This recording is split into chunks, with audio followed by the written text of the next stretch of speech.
Live from the Brickyard, we welcome race fans, one and all, to the motorsport capital of America. This is the Indianapolis Motor Speedway and round number 7 of the Classic Indycar Series. My name is Little Red Bull, bringing you all of racing action here this afternoon from start to finish for the Edifice Grand Prix. 80 laps getting set to kick off from this 2.39-mile circuit. And boy, oh boy, is this ever going to be a race to remember here this afternoon. So much history is within these hallowed grounds, and we get set to make a little bit more as these drivers get set to rumble to life. Warm-up is currently underway, so we'll take a rundown of what your point standings look like entering racing action here this afternoon. I can tell you right now, it is an absolutely monster of a drive here that all of these drivers have had to fight their way forward here in towards the championship run. And when you have to take into consideration, a lot of these folks have been absolutely gunning for the championships here so far this afternoon. Right now, Ethan Hagan sits on top of the points board still, but Cameron Dance has been slowly but surely looking to reel that gap in with Jan Hoffman just a short 3 points behind. So the battle is very much on for the number 2 spot within this championship, but Ethan Hagan still holding strong up on that top step. Lucas LaVille brings it up in 4th. 20 points back from him is that of Andrew Wood. So far, still quite a few drivers in contention for a championship. My best bet right now, you're looking at about a 3-horse race, though, at the top of the boards between Hagan, Dance, and Hoffman, with drivers battling it out for best of the rest further down to the field. And there's quite a few points battles that are still close. When you take a look at 9th through 11th separated by only 8, if you include Logan Simmons, that brings 8th through 11th separated by only 11 points. Right now, Johnny Garrett and VJO separated by a mere 9 for the 6th spot, and Johnny Garrett chasing Andrew Wood for the top 5. He is only 8 points behind. So still quite a bit of action here for these drivers to get themselves into racing action here this afternoon, and a lot of points still on the boards. Today's race is brought to you by Edifice Contractors. At Edifice Incorporated, construction is as much about art as it is science. It's about a strong vision and the creation of a structure with enduring qualities. It's about creative problem solving and the willingness to deliver above and beyond the expected.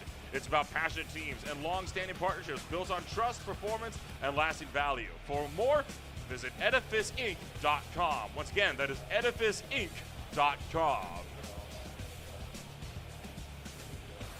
So we mentioned that warm-up still underway. Qualifying has effectively put itself in firm lockstep with where the field's going to line on up here this afternoon. Quite a few drivers looking to make their first starts in the Classic IndyCar Series. Among those is Alexander Russell looking to make his series debut here this afternoon at the number 23 entry. So curious to see what Alexander Russell's going to be able to do for himself.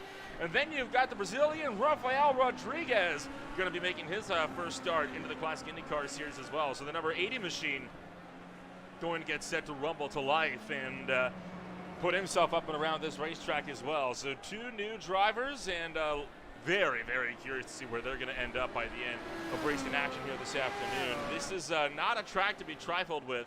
It is deceptively tricky. I mean, you take a look and it looks so simple. I can guarantee you it is very much not. The big problem here is going to be this section right here, this little middle section, very winding, second gear almost all the way through. And it's hard, right? Because you don't have a lot of downforce flowing, or you don't have a lot of air flowing over those rear wings, so not a lot of downforce keeping it pinned to the track. If there's ever going to be some spins, I would expect it to be in that little section, as well as the final 3 corners here as we work our way back to the front straightaway. But boy, oh boy, the blast down the front straightaway is like no other. You ride aboard Brandon Schumann as he's going to take you for that trip all the way down the front straightaway in towards turn number 1, heading down reverse course from the 2.5-mile oval layout that will play host to the finale of this championship at the Indianapolis 500 at season's end in November. All the way into 6th gear, pinging off the chip before diving back down and in towards turn number 1. But with all of that said and done, qualifying has wrapped itself on up, so we are just about ready to get this show on the road for the Edifice Grand Prix for the Classic IndyCar Series. Let's take a rundown of what your starting grid looks like as we get set to duke it out for 80 laps around the home of the Triple Crown race, the Indy 500. It is Cameron Dance started this race on pole for Over Motorsports. Tuomas Mustonen out of Finland will be down in the number 2 spot. Ethan Hagan The Texas native is going to be down in third with Alexander Russell in fourth. Jan Hoffman, Vortex Sim Racing driver, is going to be in fifth alongside Team Chimera driver Marshall Stanley. Luis Laville starts in the number 7 spot with Franz Josef Stum beside him in 8th. Johnny Garrett is down in 9th. Rafael Rodriguez making his rookie debut in 10th. Andrew Aiken is down in the 11th spot with Randy Shoemake in 12th. Jamie Wilson is 13th. Natan Novosad in 14th. Rob Barnicow brings it home in 15th with Louis Zambelli in 16th. Logan Simmons brings it up in 17th spot with Robert Groscher rounding out the field, but Groscher will not be making the start here this afternoon. He is watching tonight's race from the sidelines. So the iRacing pace car already set to send these cars out on their one and only pace lap here before we get set for some green flag racing, and it'll be in the hands, of course, of Simmons to take us up here for the top spot. And I can tell you right now, we're going to be in a wild run for Cameron Dance to get set to try and take us up and around this absolutely phenomenal circuit. 17 cars will roll out, and it should be a good start. All 17 have gridded on up in this field, so no surprises there. Haven't seen too many drivers opting for those pit road starts, and I can't exactly say I blame them. These are not racetracks where you want to find yourself starting from pit road. Following racing action tonight, the Classic Indycar Series is going to be out on their summer break, and we will not be seeing them back for a good while, I would say. I mean, it's not going to be all the way until August 4th when they return to their second Triple Crown race, replicating the Marlboro 500 from 1991 in the kart series. That'll be at Michigan International Speedway, 250 laps on August 4th. But for now, we've got the Edifice Grand Prix to call. So the iRacing safety car is going to make that drive into pit road, and it is now all in the hands of Cameron Dance. Start on the right-hand side. Thomas Mustonen starts just down in third. Time to get the party started. We're happy that you joined us here on a Sunday afternoon, a beautiful Sunday afternoon at that. Green flag's out. It's go, go, go from Indianapolis. Cameron Dance with a solid launch, gets away at the head of this field. Thomas Mustonen just in behind for the number 2 spot, trying to cut in. Rookie Alexander Russell is going to find himself slotted into the number 4 spot, the number 3 spot. While the rest of the pack still double file all the way at the back of the field as you work your way through the opening series of corners. And boy, oh boy, time to really kick things off in earnest as this pack thundering its way through turn numbers, through straights and down towards turn number 6. A hard 90-degree right-hand turn. We'll see Cameron Dance up and into the race lead. Still looking further back, though, where some of the double file still remains. Logan Simmons gets around Randy Shoemake around the outside and is able to pick off the spot.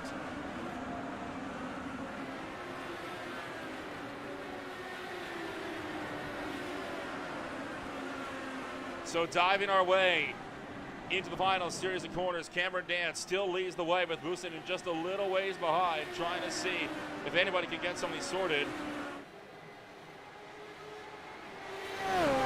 Out of turn 14, down the front straightaway, Dance hangs on for the race lead, and we are officially in green flag territory as the first lap is complete.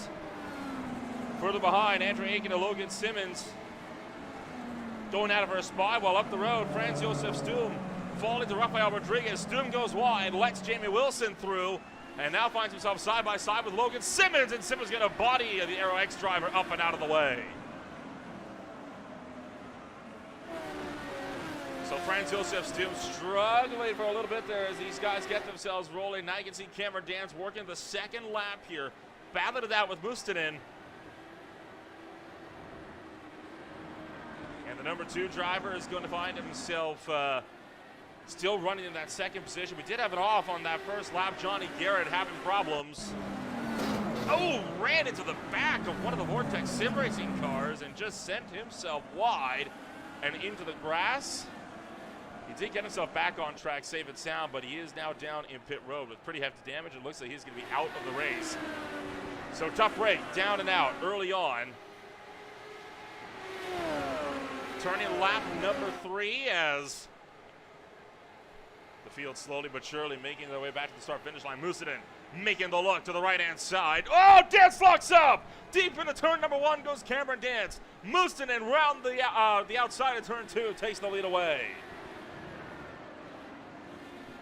Still side by side, further in the rear, Logan Simmons and Rafael Rodriguez going at it. Simmons with a big charge through the field, was not able to put down a good qualifying lap. And the number 92 now battling his way through the pack. He's up to 9th already, plus 9 spots from where he started today at the back of the field.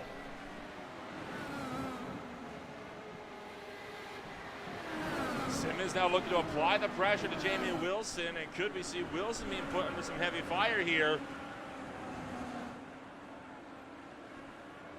Simmons looking for the inside as they approach turn 10 out of 11. No move being made down into turn 12. Mustonen started to run away with the race lead at the head of the field. Cameron Dance chasing in the number 2 spot with rookie Alexander Russell just in the rear. Nothing major down through turn 1, no surprises there. And you can see Rafael Rodriguez trying to break the draft, snaking down the front stretch as he tries to keep Andrew Aiken and Franz Josef still behind. And looks like he'll be able to get that one done. More trouble further at the back of the field. Logan Simmons has gone off the track and in fact just rejoined the track.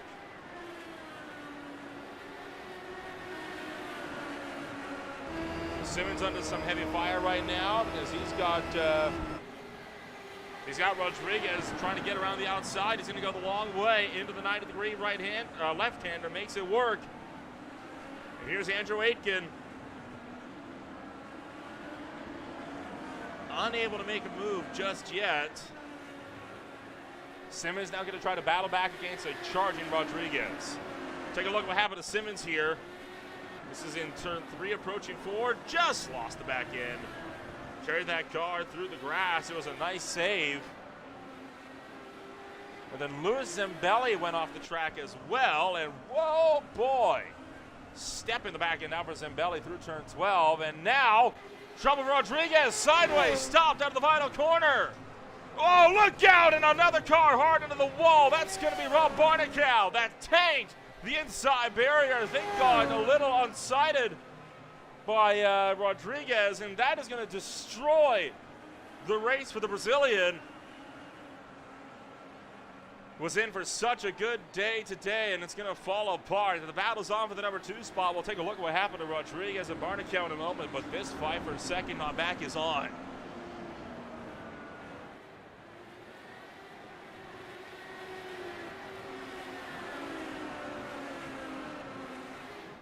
Louis Zambelli off the road again at the back of the field. Could we see Alexander Russell make a run for the number 2 spot? Mustonen, he started to pull away. Cameron Dance not able to get as big of a toe this time by down the straight. Oh, he bobbles big off the corner. Here comes Russell, looks to the inside. This should be an easy overtake there for the number 23. And the driver making his rookie start is up to 2nd. Russell showing he could be a big name contender here later in the series. Take a look at what happened to Rodriguez. He didn't have help here from Logan Simmons. He did not. He lost that one all by his lonesome. And then coming up behind, you're going to watch Rob Barnicow enter the stage. Slams the brakes and just tanks it into Rodriguez. That is a hard hit. On board with Barnicow.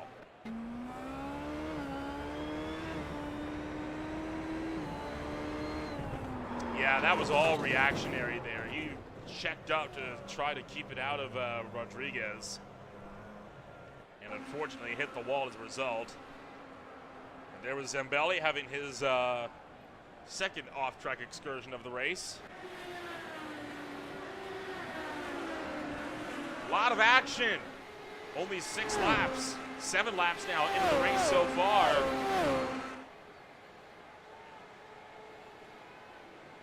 Moosonen continuing his early race charge at the head of the field. Just set the fastest lap of the race, a 1:13.6. Alexander Russell maintains the number 2 spot. Cameron Dance is 3rd. Ethan Hagen, Marshall Stanley bring up 4th and 5th, just a little ways behind.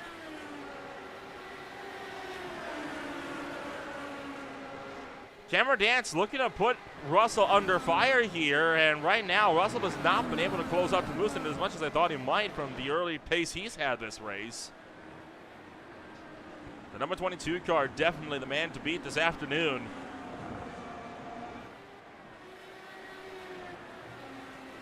Russell much better pull that time around through turns 7 through 11. Able to gap Dance just a touch. They dive it in through 12. You got a bit of a train here forming with Russell, Dance, Hagen, and Stanley all in the line, and then Hoffman still hangs on just a little ways behind. Gap up to 3 seconds now to the leader. And there you see Cameron Dance making that look back to the inside line. Dance going to retake the number 2 spot, and Ethan Hagen trying to make up a move as well. Can't get it done.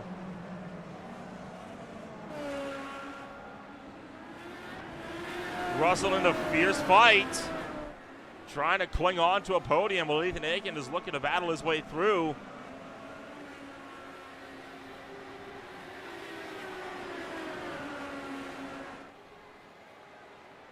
There you see at the back of the field, Rafael Rodriguez back out on the racetrack. That car has been repaired, but there is a known visual bug that does prevent the repairs from showing up on the race car. So I can promise you, that car does have a front nose cone. We wouldn't be seeing him carrying these speeds to the corners if he didn't. And he has just lost it off of the corner. And that was off of turn 10 that he went sideways. Managed to hold it together, though. Much of the field already started to break apart. You ride on board with Ethan Hagen. Currently running in the number 4 spot as they battle around to the front straightaway.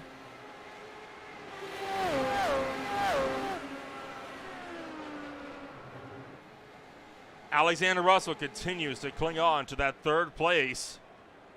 There you see the gap from 1st to 2nd with Moosonen really opening up a huge gap.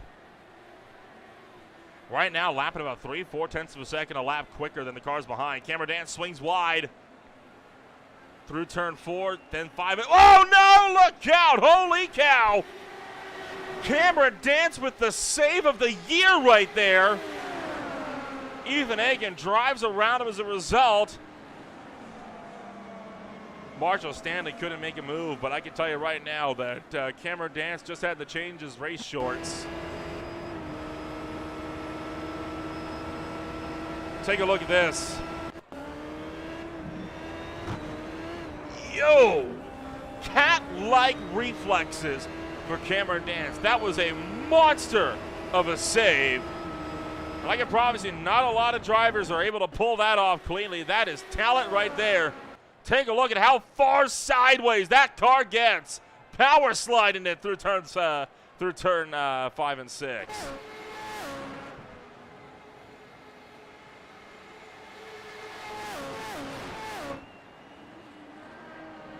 That very well could have saved Dance's race. Because of that, he's able to hang on to that number 4 spot. Tagging onto the back of Ethan Hagen. Alexander Russell started to build up the gap as he looks to try to run down Moosonen and up the road. But, oh boy, Ethan Hagen now with a big moment. And that'll let Dance retake that 3rd spot, round the long way down the straight. And could we go 3 wide down to the turn 7? Marshall Stanley thinks better of it as Dance trying to hang on. Hagen loose again. And Stanley will secure himself in 4th. And now immediately going to make the charge for 3rd. Marshall Stanley, just like that, punching his ticket onto the podium. Cameron Dance battling back, though, dips 2 wheels into the grass as they run through 12, now through 13. I think finally Stanley's got it settled.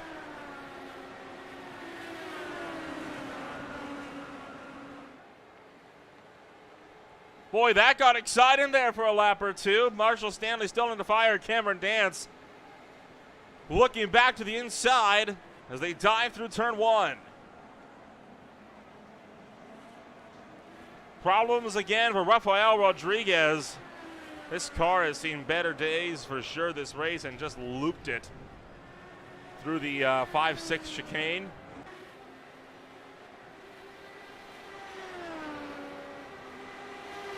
So far, Johnny Garrett is, he did a start and park. Rob Barnicow is out after crashing hard into Rodriguez, which caused Rodriguez to have to come down for repairs. Oh, and a hard crash for Logan Simmons.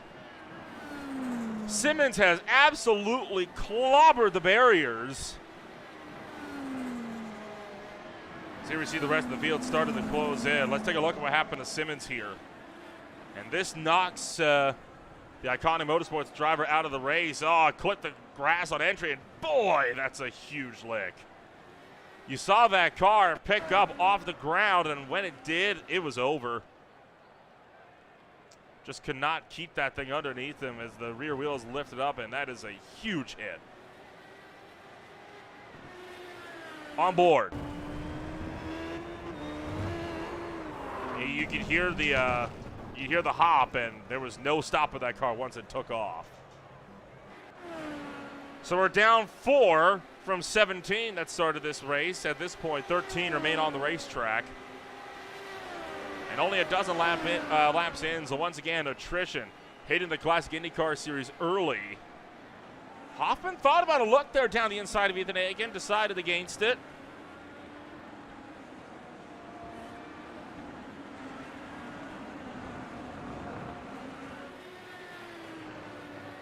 Ethan Hagen going to pull over to the right-hand side and lift, allowing Jan Hoffman to take the spot. So Hoffman going to be able to link up with his teammate Marshall Stanley just in front. And they could try to gang up here on Cameron Dance.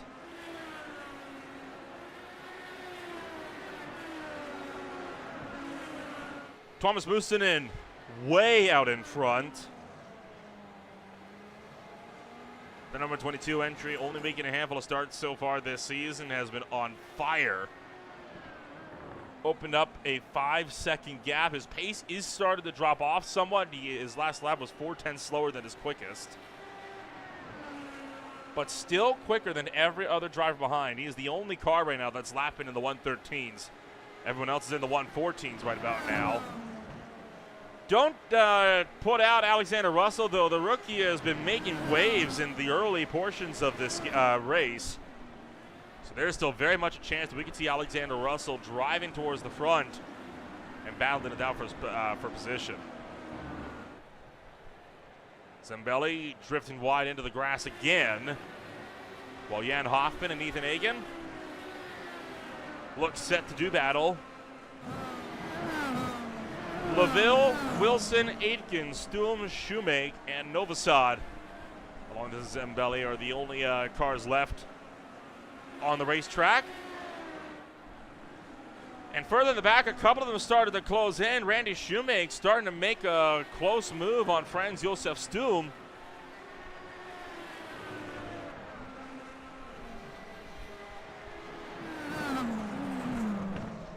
Sitting at about 0.8 of a second. It's fluctuating between 9 and 0.7 right now. So the pair of them looking like they're about ready to start going to war again. This is for the last spot inside the top 10.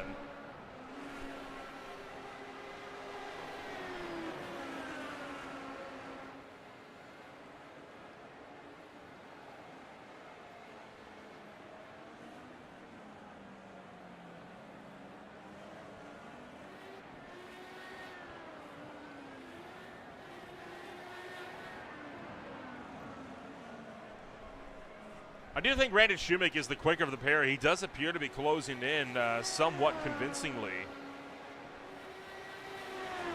Which does make this for a rather compelling battle. You take a look over the course of the last 3 laps, and you see Shoemake closes in 1.3 seconds about 4 laps ago, 0.7 of a second on the last lap as well.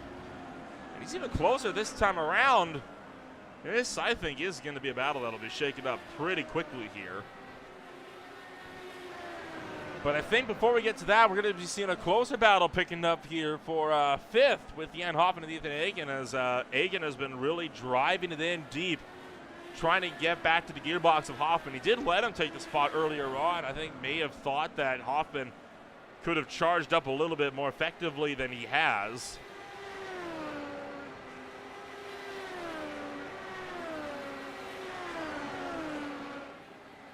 So Ethan Hagen just about ready to say, well, let me have a try.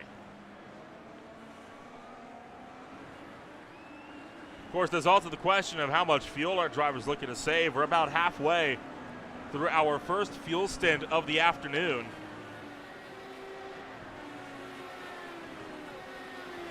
Fuel run anticipated to be about 30 to 33 laps, depending on how much you can save.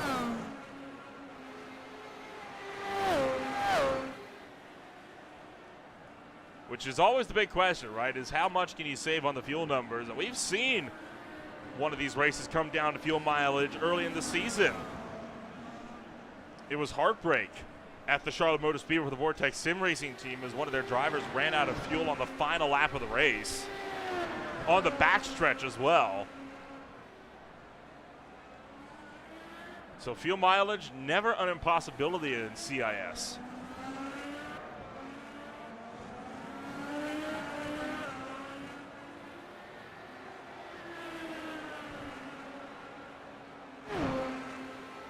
Doing with a very shallow exit there coming off of the final corner, turn 14. Randy Shoemake using that advantage to really closing the gap. It's down to a quarter of a second when they hit turn 1.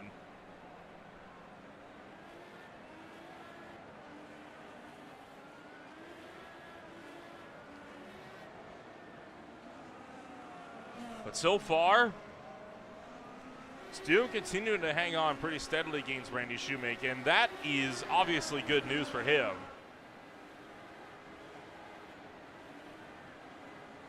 Right now, Franz Josef Stu trying to chase Randy Shoemake, sitting just 9 points away from breaking into the ninth spot in the points, and Shoemake is the main driver that he is battling for that spot. He'd also be looking to jump Jamie Wilson, who is not here, as well as Hans Pitkinen, who are both not here. So Stum here is going to be able to punch his ticket into the top 10. The question is, can he go for 9th? I think you would need Shoemake a little bit further back than that, but he would definitely be able to reel in the gap here at the Brickyard.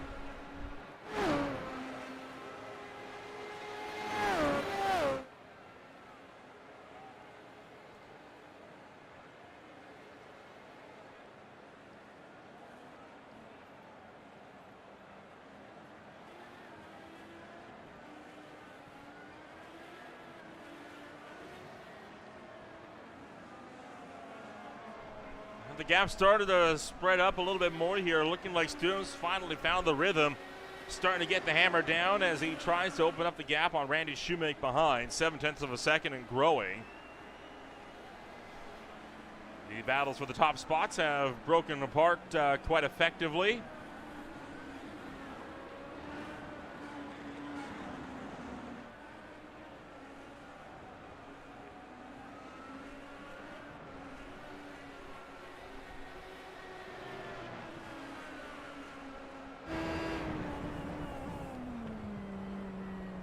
On board with Stum as he tries to set his sights on Andrew Aitken, 3 seconds up the road, but still very much within striking distance. Marshall Stanley started to experience a little bit more pressure from his own teammate behind. Jan Hoffman is looking to close in. Hoffman closes the gap for 4th to within a second now. It's down to about 8.5, 7.5 tenths. Tell you what, these Vortex guys are on point week in, week out. It's never uncommon to see them fighting for the top spots.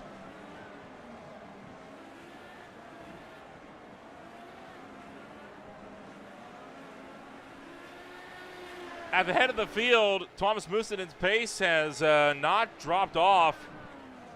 Well, it's dropped off, obviously, but it's not dropped off to the point where he's had to worry about it so far. Russell closing in a little bit, but overall, Mustonen still building out that gap. It's up to 6.5 seconds now.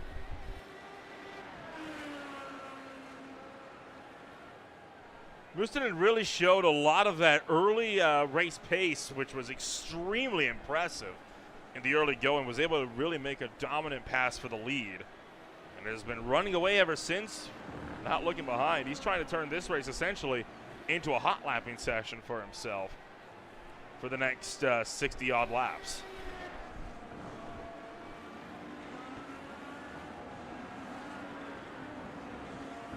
A lot of the battles are for positions deeper in the field. Positions like that of, well, fourth place. Oh, a lock up there for Marshall Stanley, sends him a little wide through turn 12. Hoffman, though, backing up a little bit, not looking to apply too much pressure.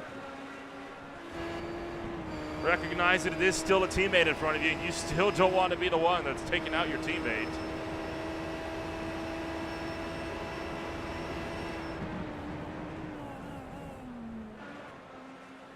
Lewis and Belly has gone off the road. And that was down at turn 14 and just looped it, clipped the grass, and spun it off and into the infield. Randy Schumacher also got around Franz Josef Stum, and this is how this one came about. As, oh, Stum lost it.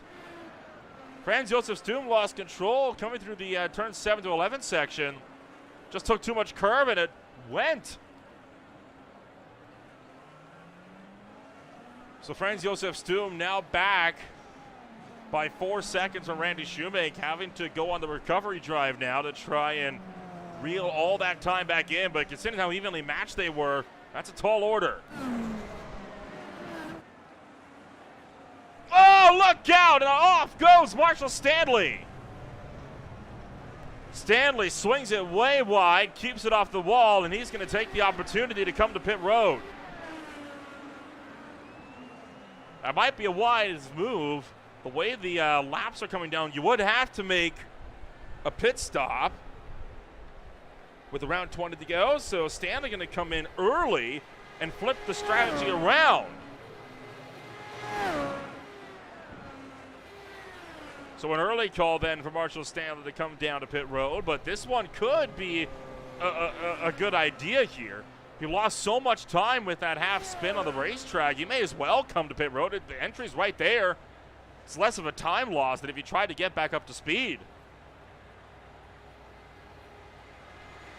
So Stanley really thinking on his feet.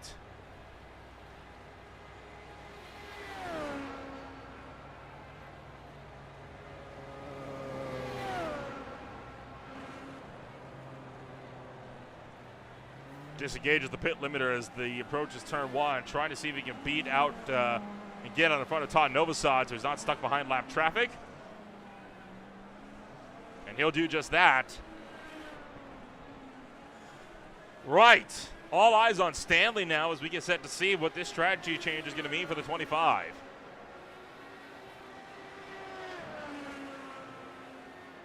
Mustonen continuing to open up his gap, 7.4 seconds now.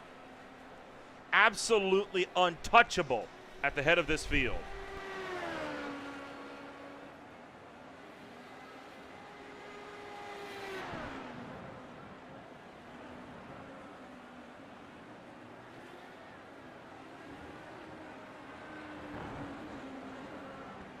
So at this point, it's the waiting game that we're playing to try and figure out when all the drivers are going to come down pit road. The pit window opens about 10 laps from now, so still a good distance out.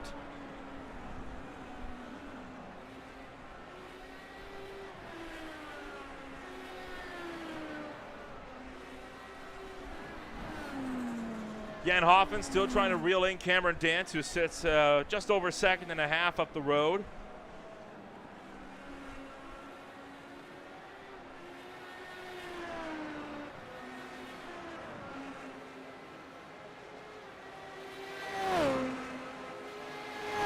Ethan Hagen opting for the same strategy, or close to the same strategy as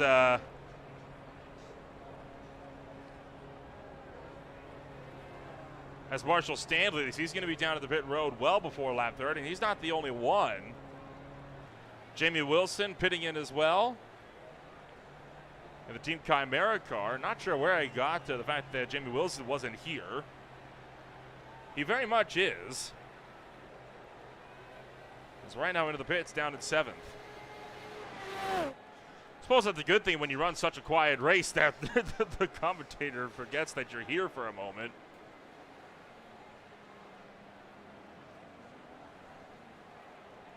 Ethan Hagen off the jacks, off and away.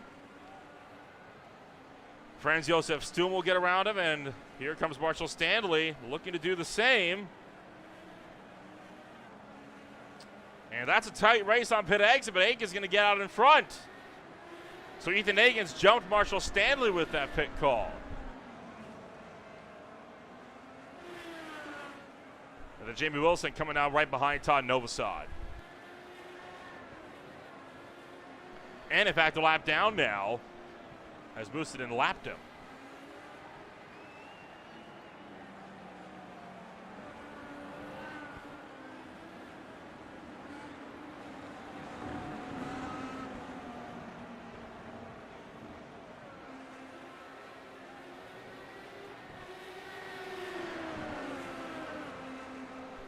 Ethan Hagen putting Franz Josef Stum under fire with that fresh rubber. Hagen is through. Stum lifts out and allows for Marshall Stanley to get through as well. So the big battle now for 8th is on.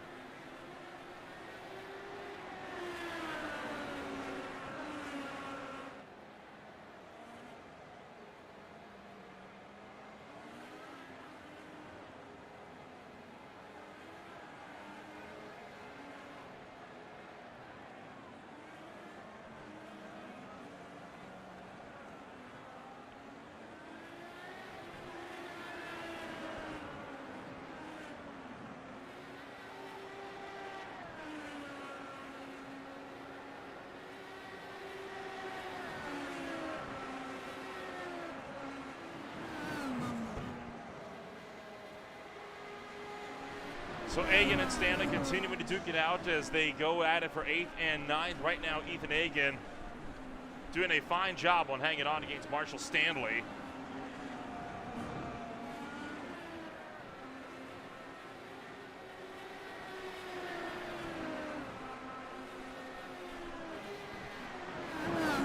Number 20 machine clinging on with all that he's got. Marshall Stanley is still tagging onto his coattails, riding the gearbox. Really trying to break around him because he knows if he can get around Ethan Hagen, then he can start to try to reel in the gap after he lost all that time back to Jan Hoffman for when Hoffman and the others come down to pit.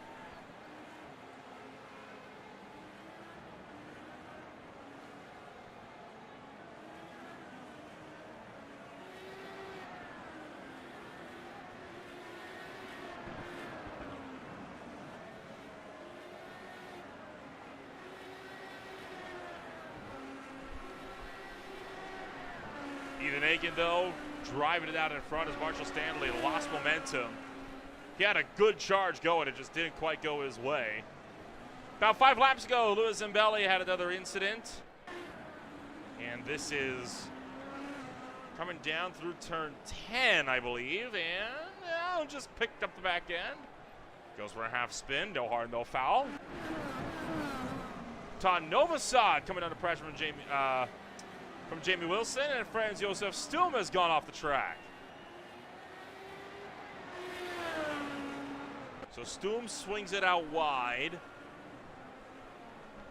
and just carries it into the grass. Again, no harm, no foul, but that corner has started to catch out a couple. Andrew Aitken is into pit road. Pitting in from 6th. Giving up that 6th place spot to Randy Shoemake. Still just shy of that pit window opening. Might be trying to average it out a little bit more.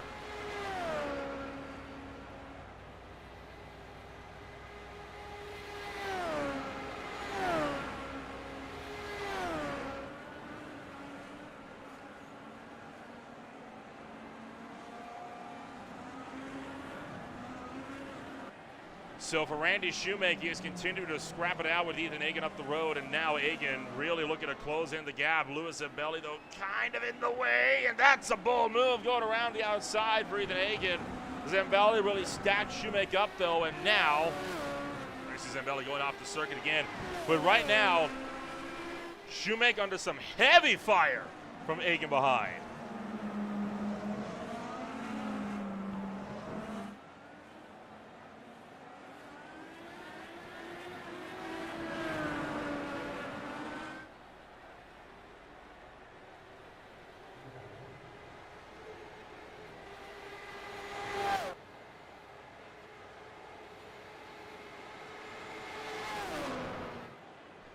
So Ethan Egan driving it in deep on the brakes, trying to see if he can't carry the momentum around with Randy Shoemaker still hanging on to the wings. The number 3, 7 3/4 of a second back. Egan again is showing some speed here. Now remember, Randy Shoemaker still has not yet come down pit road. But it was an impressive drive for Ethan Egan to make that pass on Randy Shoemaker. Let's take another look. Just made that easy down to the turn number 1. Look for the inside, licked the stamp, sent it down. Shoemaker didn't fight it out too hard.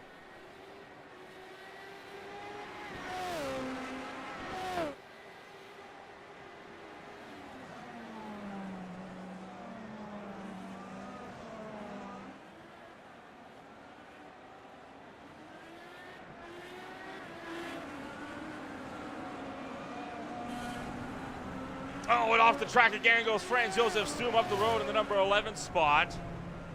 Stum drifts it out wide. He'll rejoin the track. Loses about a second or two, but apart from that, smooth sailing. And Cameron Dance started to lose more and more time to Jan Hoffman as well, and Hoffman's going to bail to pit road. So Hoffman going for the undercut on Cameron Dance. And now we really see the battle for pit strategies kicking off in earnest.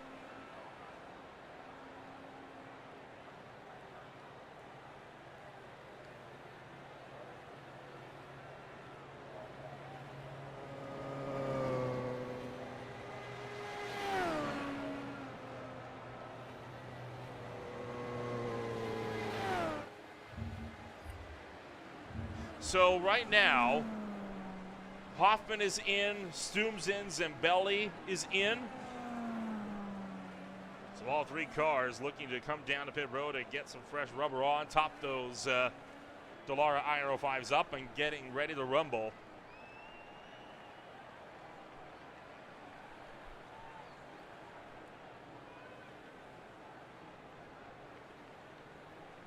Hoffman first in, first out. No surprises there. Franz Josef Stum with the first out ahead of Zambelli as well. Now we'll have to tune in on Cameron Dance and see when he's going to be able to have the chance to go for it.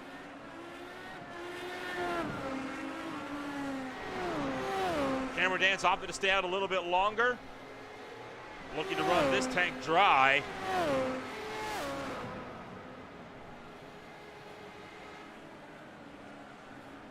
Up the road, Jamie Wilson still a lap down, but that is, of course, with the leaders still having yet to pit. Musadin has opened up a gap of over 10 seconds now. He's going to lap as well, yet another car. In fact, was that Jan Hoffman that he just got around? I don't believe it was. It was not. Looks like that may have been Marshall Stanley. That's unfortunate for Marshall Stanley, continuing to slip back and forced to yield to blue flags. It's not going to be a pleasant sight for him. But we are now firm within that pit window. We're going to see the rest of the field coming down within the next 3-4 laps. Here comes Mustonen. So your race leader is in. Russell stays out for one more. He'll lead his first laps of his CIS career. Cameron Dance also stays out. Still waiting to see what LaVille will do.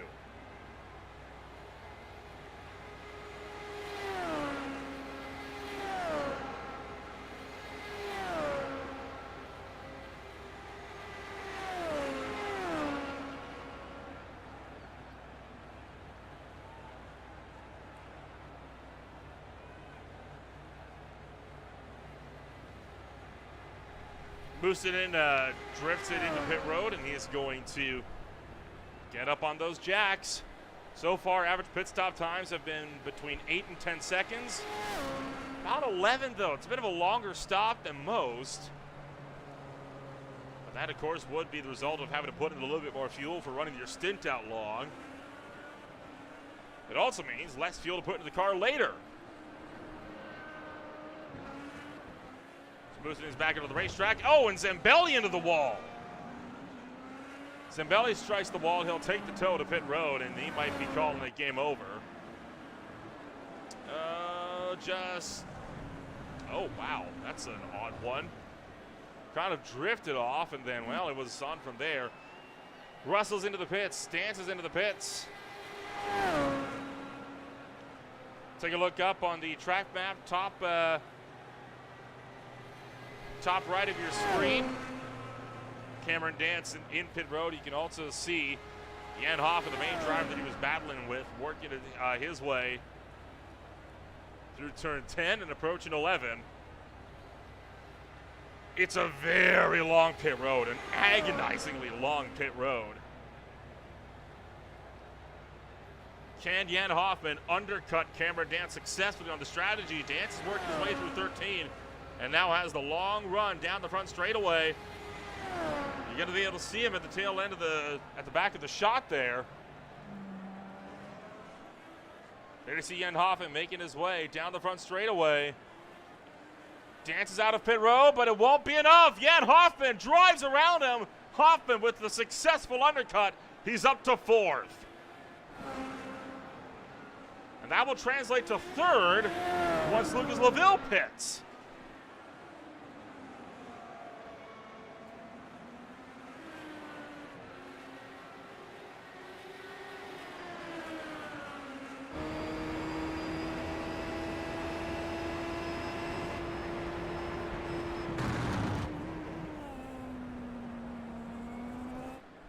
So right now, Jan Hoffman is really struggling to try and keep him out in front.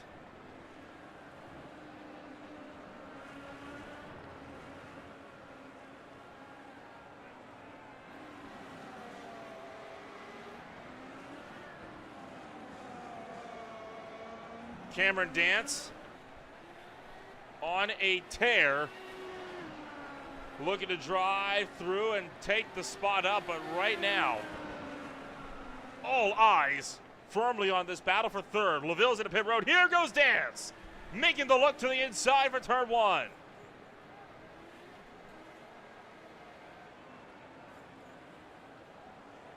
And gets around him, makes the pass. So Dance is back up and onto a podium spot. Good show for him.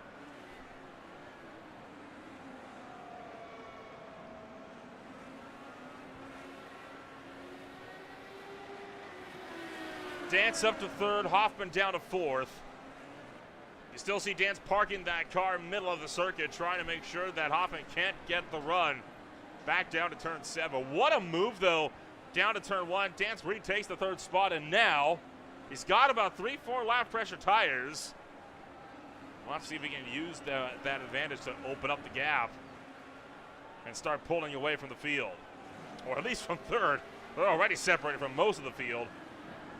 Boosted in still out in front by 9.3 seconds. A solid outing for Mustadin so far as he gets himself all the way up at the head of this field, way out in front with almost no competition behind. Alexander Russell is sitting well in the background, and so far no signs that he's going to be able to make any kind of look for the lead. This is Mustadin's race to lose.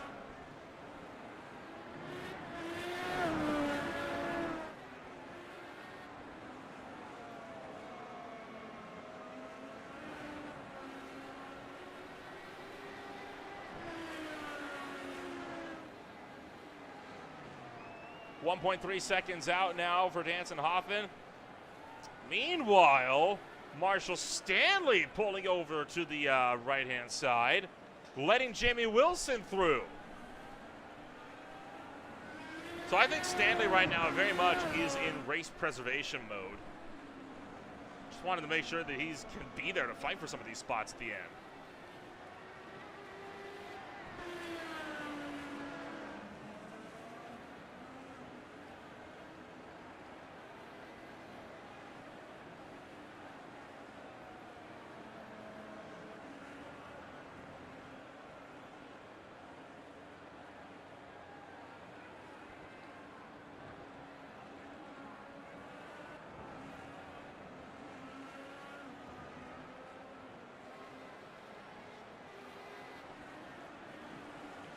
So the race continues on in the Edifice Grand Prix from the Indianapolis Motor Speedway, and what a race it has been so far.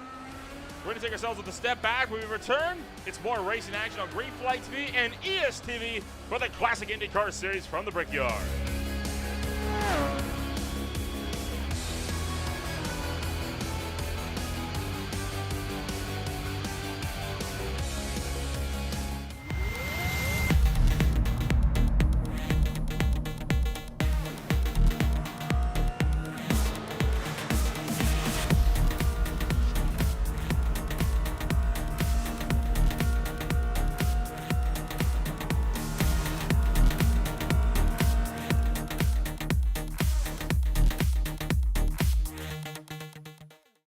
Racing isn't easy, but experiencing it is.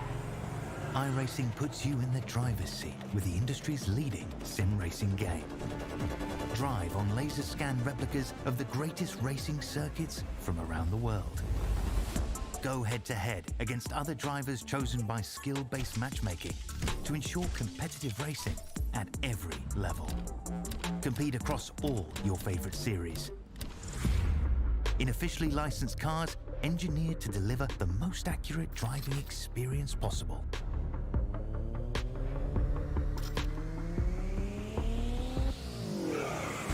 Join a race or host your own with players from across the globe. Race against the computer or in a league with friends. Feel the thrill behind the wheel. Visit iRacing.com.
Welcome back to the Classic Indycar Series at the Indianapolis Motor Speedway. Racing action continuing on. Want to once again remind everybody that tonight's race is brought to you in its entirety by Edifice Inc.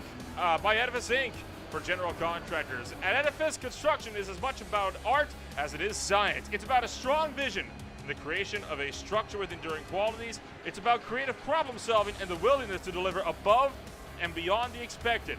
It's about passionate teams and long-standing partnerships built on trust, performance, and lasting value. For more, visit edificeinc.com. That is edificeinc.com.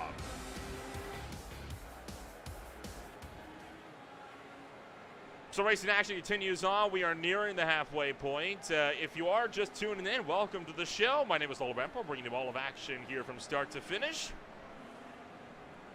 If you missed the first half of this race, no need to worry. ESTV will be rebroadcasting this race on all of their distribution platforms at ESTV. Well, you can find out where those platforms are on ESTV.co. You're currently watching Cameron Dance running around in that number 3 spot.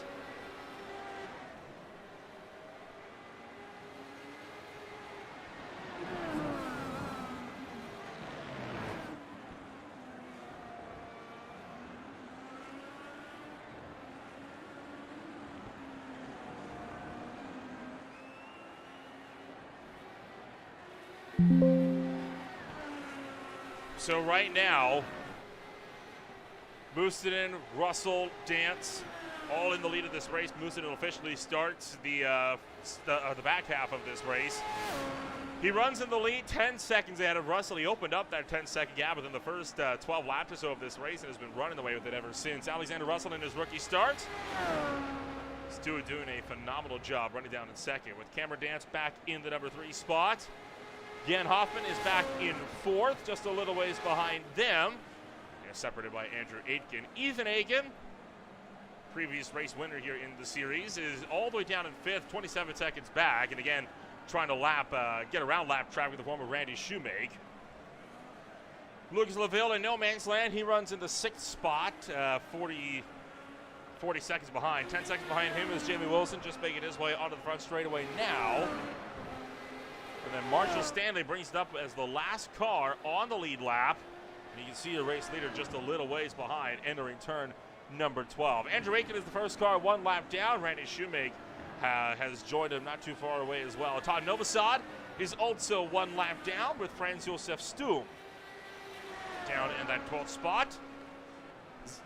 Louis Zambelli, Logan Simmons, Rafael Rodriguez, and Rob Barnacow have all crashed out of this race. Johnny Garrett did a starting point for this race, and of course Robert Grosser did not start racing action here this afternoon. So that's where everything lines up so far for action here this afternoon. Looking like this is going to be a fairly tame race out towards the tail end of this one.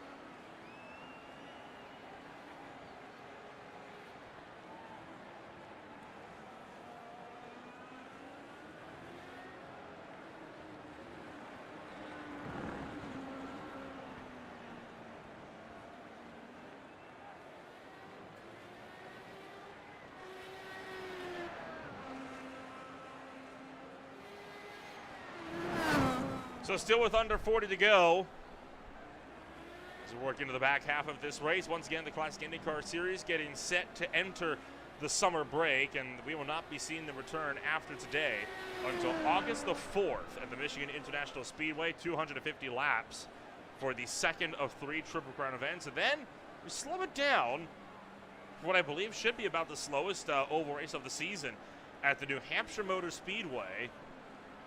And then before another 2-week break, we'll close out the summer and introduce fall with the Circuit Gilles Villeneuve, 69 laps on September 1st.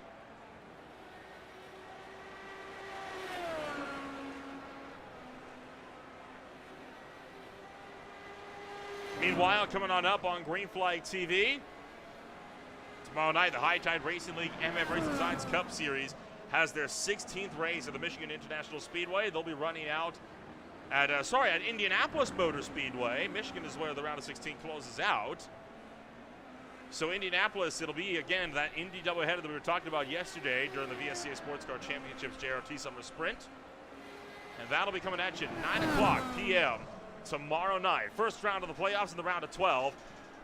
On Tuesday, the OMSRL Cup Series has their season opener at the Daytona International Speedway. The World Center of Racing playing host to a 60-lap affair to kick off their 7th season of competition. And then, of course, that just leaves us with the Beer League on Wednesday, closing out their championship with the finale at the Suzuka Circuit at 9:20 p.m.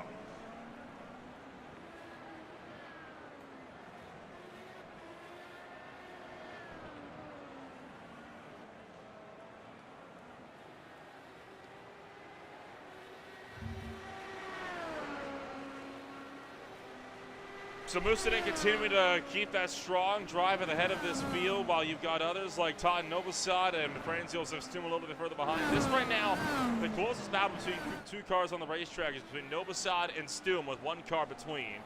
2.4 seconds in total on the racetrack.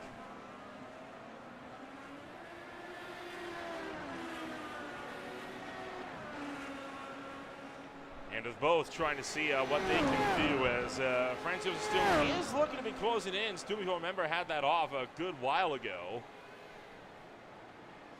And over the last several laps, Franz Josef Stum has been steadily reeling in Novosad. We are about to get a battle on our hands here for 11th.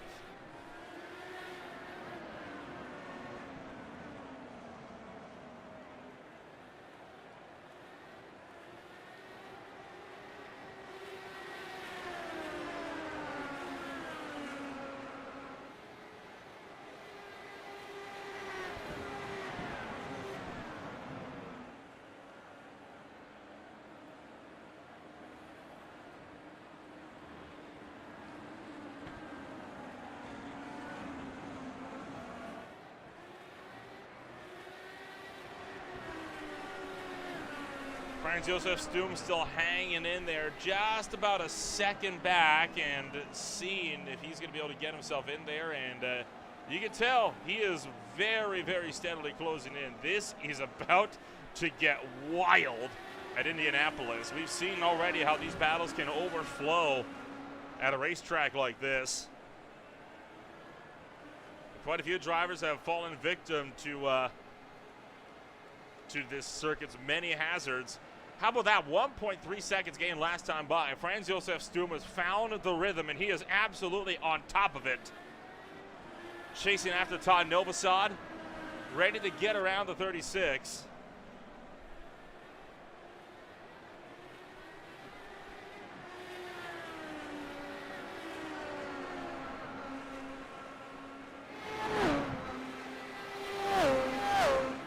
Down to just about half a second.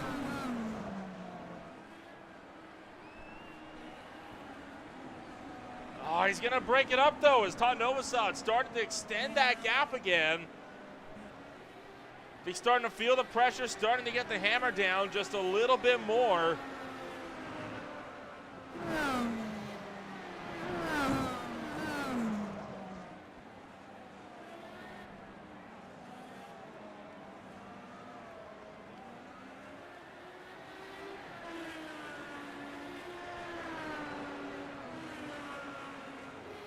Trouble for Andrew Aitken further up the field. Aitken currently running in the 9th spot, going off piste. That's down at turn 4, just slipped wide into the kitty litter. Got himself rolling back up onto the racetrack with no problems.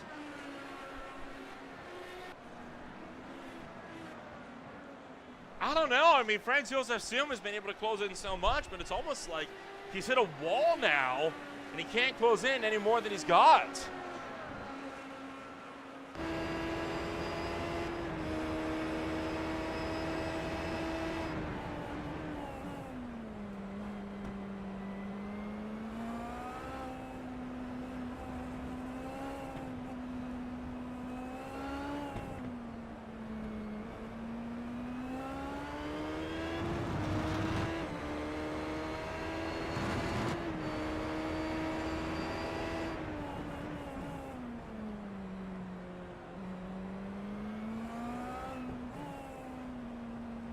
right on board with Franz Josef Stum as he continues to try and battle it out with Todd Novosad up the road. But right now, Novosad is not letting Stum get near him.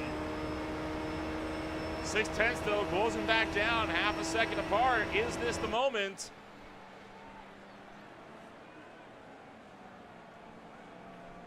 Again, it just looks like Novosad is so much more confident on the brakes and through the mid-corner that he's not able to get anything rolling.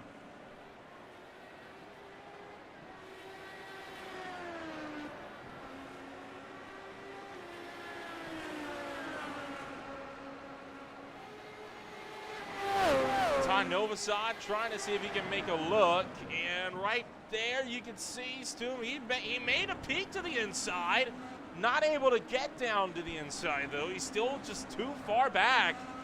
He's got to really capitalize on the exits of these corners. He has got to try to find some way to reel in this gap.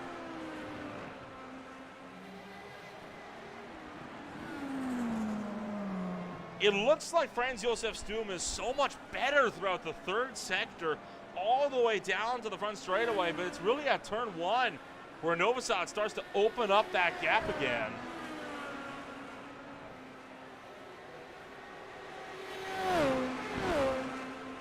All the while, some drivers are going to have to consider coming down to pit road here pretty soon. Among those is Marshall Stanley. Stanley was the first driver to pit this race. He is currently running in 8th. He pitted on lap 20 after he went off track at turn 12, and now Jamie Wilson, you see him just a little ways behind. 2 laps ahead. Well, 2 laps ahead on the pit strategy at least. He pitted on lap 22 to Marshall Stanley's lap 20. And that is both about 10 laps sooner than everybody else in the field. Ethan Aiken, another driver that we're going to be seeing pitting in here within the next 5 laps or so. And that should be enough to get them to the end of the race.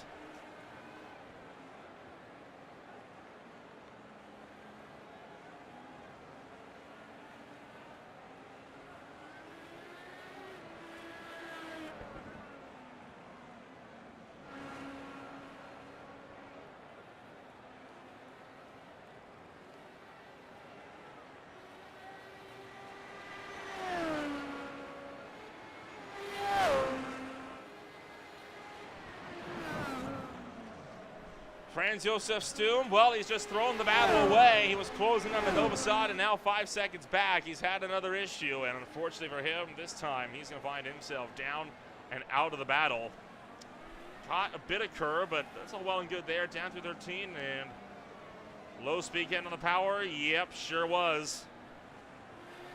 Did a decent job on hanging on, and then while all that was going on, Andrew Aitken having another slide.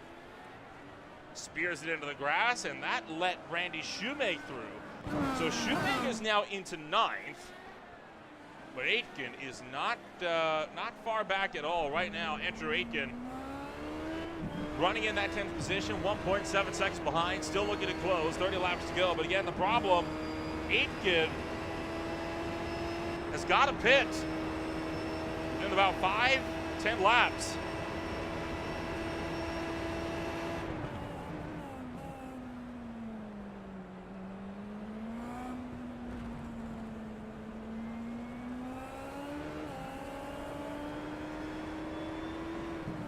Having to let through Lucas Laville, must adhere to blue flags.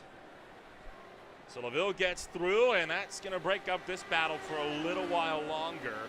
I am still fascinated by how this pit strategy is all going to shake up, because remember, these drivers deeper in the field, they had about 3 seconds less than a full tank, but they're going to have to take those 3 seconds now.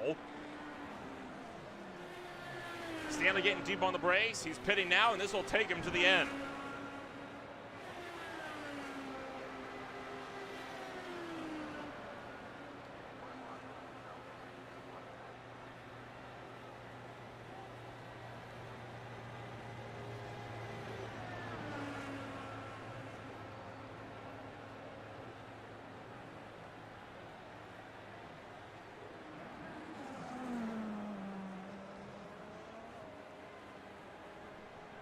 So expected for this pit stop to be somewhere in the realm of 10 to 11 seconds thereabouts.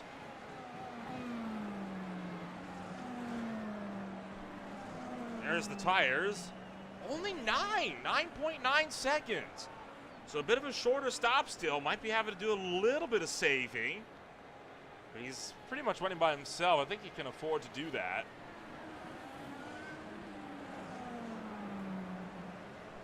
So Marshall Stanley off the jacks, off and away.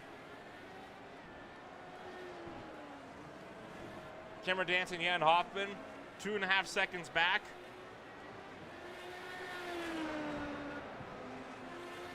Mustonen, meanwhile, starting to extend his lead up to 13 seconds now, ahead of Alexander Russell. This is just immense drive from Mustonen, who has absolutely flown away with this race, and this track clearly one that suits his driving style to a T.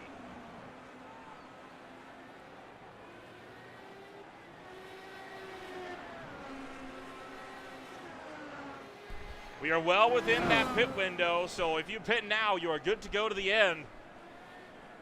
The big question now is, when does everybody come down to pit?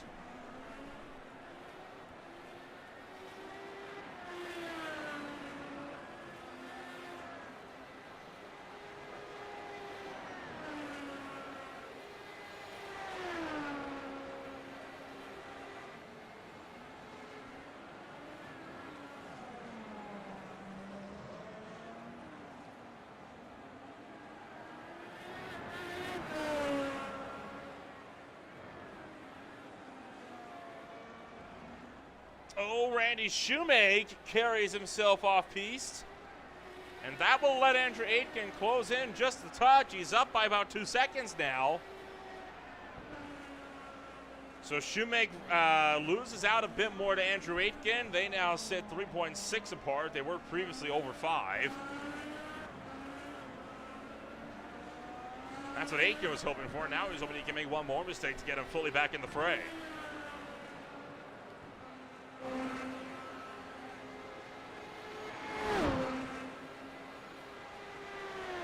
Aitken, of course, another one of those drivers that has to pit early, likely through the next handful of laps.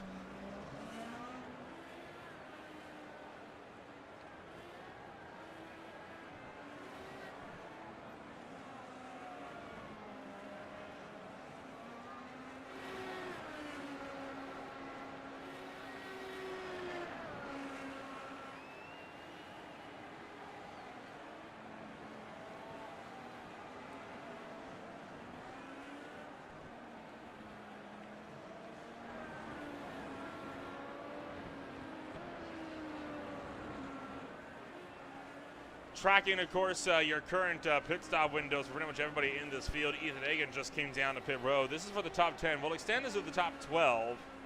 Kind of show you what the pit strategy is looking like for everybody that is still in racing competition. You really kind of see where all the strategies lie. Ethan Hagan, one of the early pitters, just came down to pit road this very lap. So we can expect Jamie Wilson to be in before too long. Aitken will be about 3 laps behind, I'm willing to bet. Everyone else still going to be out until about lap 60, 62 thereabouts.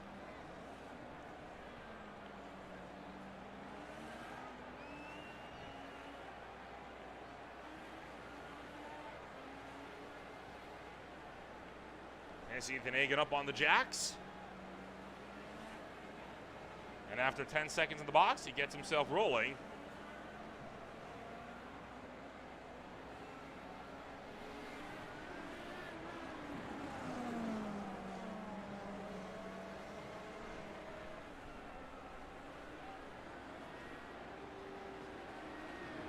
And Hagan has come out and he's found himself kind of stuck a little bit right behind the 36 Todd Novosad. Novosad helps to facilitate a bit of a lap overtake there. There's Novosad again. Currently sitting 2 down. Aitken is only 1 down. Or Ethan Hagan is only 1 down, I should say. Sorry. Right now, Mustonen continues to lead the way. 13.6 seconds up. 25 laps to go this time by. We are very much in the end game of this race. Jamie Wilson takes to pit road.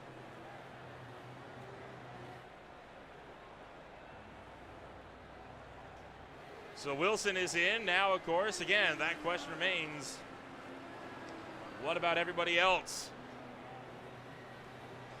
Jamie Wilson was the only other driver that had pitted about lap 22. So no surprise seeing Wilson coming down around this time.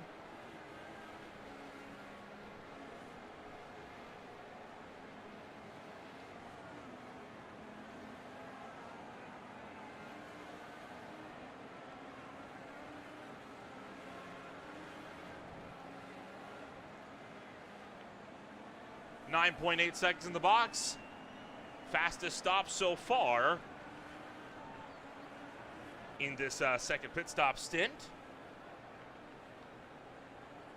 And that's going to allow Jamie Wilson to reemerge on the racetrack in 7th.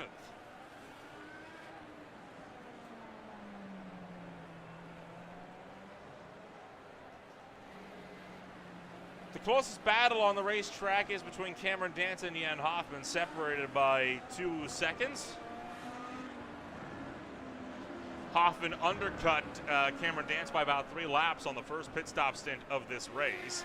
Dance was able to drive around him with some fresher tires, and now, despite that, Hoffman's been keeping Dance honest. I mean, one mistake from Cameron Dance and Hoffman would be all over him. So we could very well see Hoffman try to go over a similar strategy. I think Franz Josef Stum just came to pit road, and in fact he has. So the last running car on the track is in. And Jan Hoffman is in right behind him. Sure enough, went for the undercut.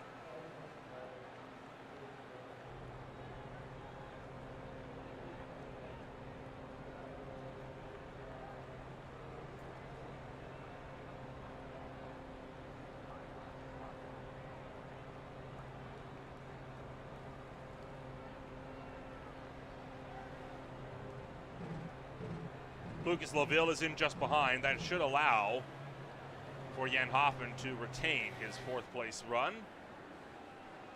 Ethan Egger currently working through turn number 11. So yeah, it does look like this will be an easy area to keep within the top 5 for Jan Hoffman along with Lucas Laville. There you see Franz Josef Stum making his way out of pit road. And Hoffman gonna get out as well in front of Stum. That's good news for Jan Hoffman. It means he doesn't have to worry about being slowed up by a lap car on pit exit here.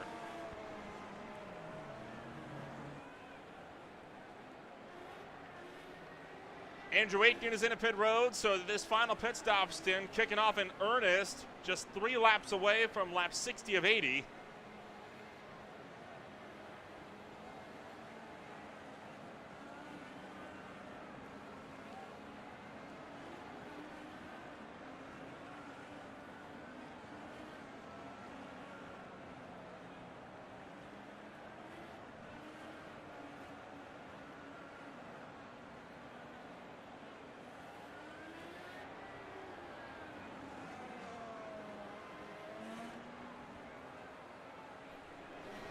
Once again, where does Cameron Dance come in?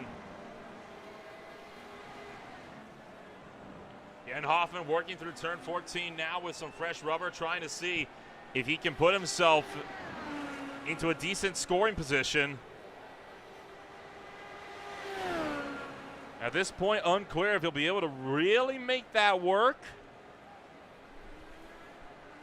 No matter what happens, he's going to come away with a very solid run.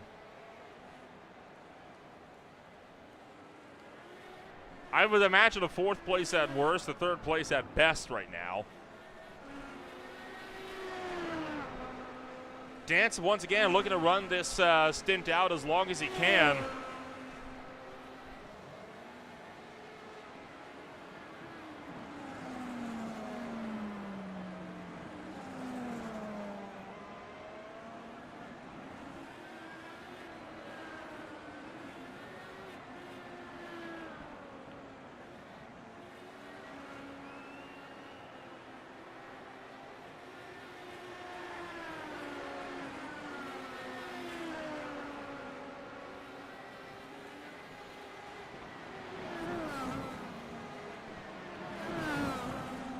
Pulling over to the inside there was Marshall Stanley, just looking to kind of keep out of the way and run his own race, not looking to impede anybody so far.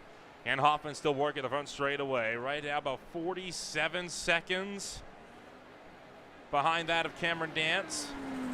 Pit lane time is about 59 seconds, so that's a pretty hefty amount gained for Hoffman if this undercut works out for him. Cameron Dance continuing to stay out.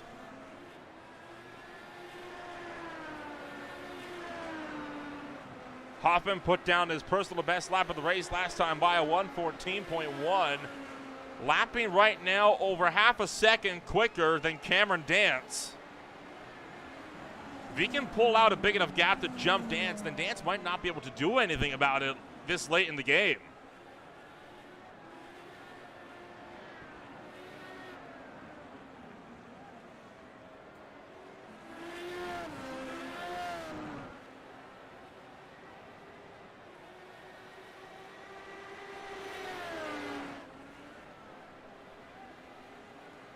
A 1:14.8 to a 1:14.1 the last time by between Dance and Hoffman. And now, pit road has officially been opened up for just about everybody else in the field.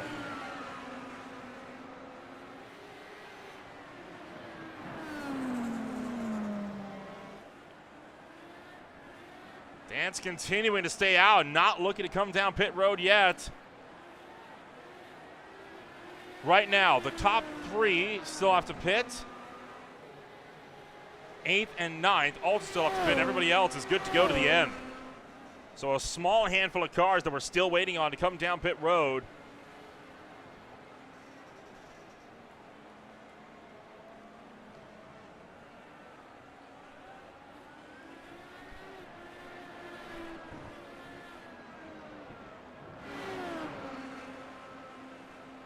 Dance still hangs around 9 seconds behind Russell. Russell himself 14.5 seconds behind Mustonen.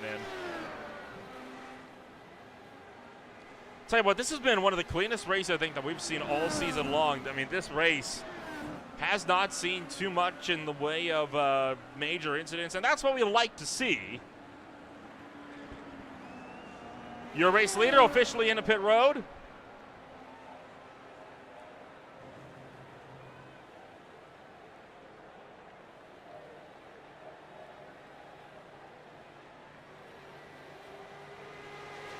Mustonen is into the pits, and there goes Russell. He's going to retake the lead around the outside on the main circuit, but of course he still has to come down to pit roads. This is not going to be it's not going to be a lead that Russ is going to cling on to. Cameron Dance as well continuing to stay out. Dance is going for an overcut strategy at this point, trying to spend as little time in the pits filling up fuel so we can cut down on that overall pit stop time, and so we can have fresher tires than Deanne Hoffman. So Hoffman pit a bit early to try to get the extra time advantage on fresh tires. Dance is thinking about the long haul here, though.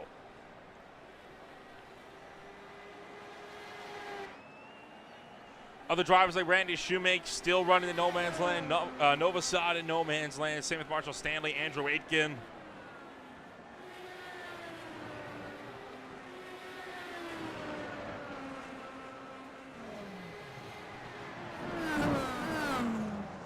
Looking like Frank Joseph Stum just went a little bit deep into the corner, but he managed to keep it out of it. Here comes Russell into pit road. Alexander Russell to the pits. Now what will happen here for Cameron Dance? Is he going to pit this time? Yes, he does. All right, game on.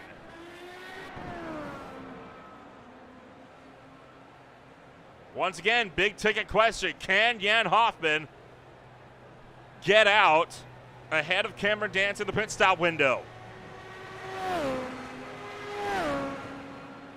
It's an extremely long wait time.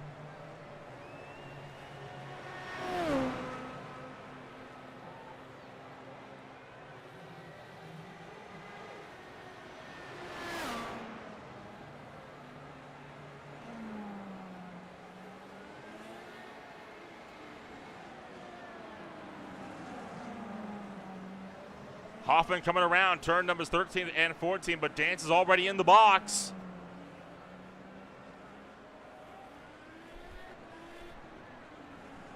Out of pit road. This is going to be tight. Hoffman at full speed coming down the front straightaway. But Dance already out of pit road. I don't know. I think Dance has got it, and he does. Cameron Dance out of pit road. The undercut didn't work. Hoffman stranded now, down in fourth.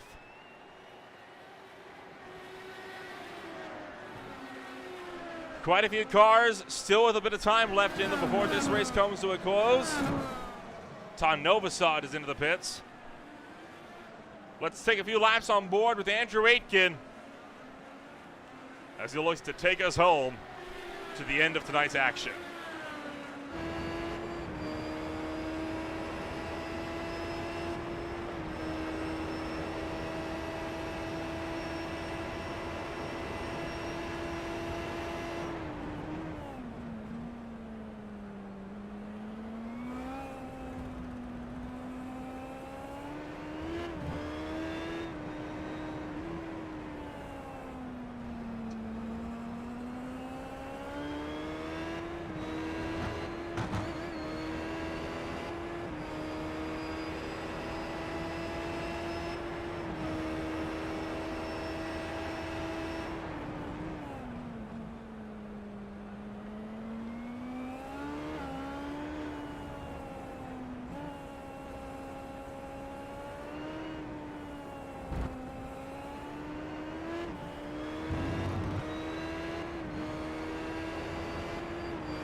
Andrew Aitken really trying to chase down Randy Shoemake. The battle for the number 9 spot is on with 14 laps to go. Aitken has been slowly reeling in the Aero X driver more and more over the last several laps. A 10th on 62. Almost a 10th on 63. Almost 3/10ths on 64. So we finally have another battle for position on our hands. Oh, second place runner Alexander Russell is off. Big off for Russell. Here comes Cameron Dance trying to chase him down for second. And it looks like he's going to get there. Cameron Dance chasing down Russell for the number 2 spot. Big dramas late in the race, as all of a sudden Russell goes from being in a comfortable second spot to now trying to hang on for second spot.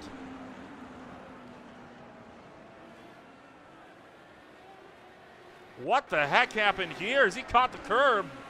Yep, that's exactly what happened. Caught the curb. He was lucky not to go the way of Logan Simmons and nose that thing into the wall. But now with 13 to go, we got the battle for the second podium spot also on our hands.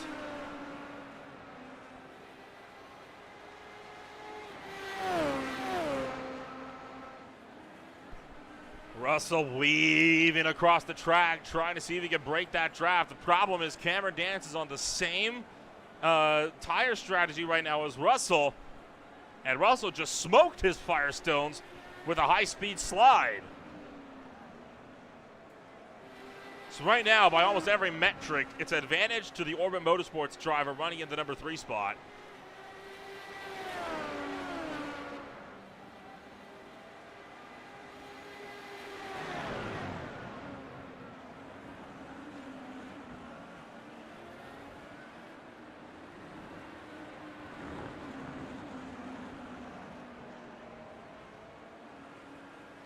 Have a second between the pair.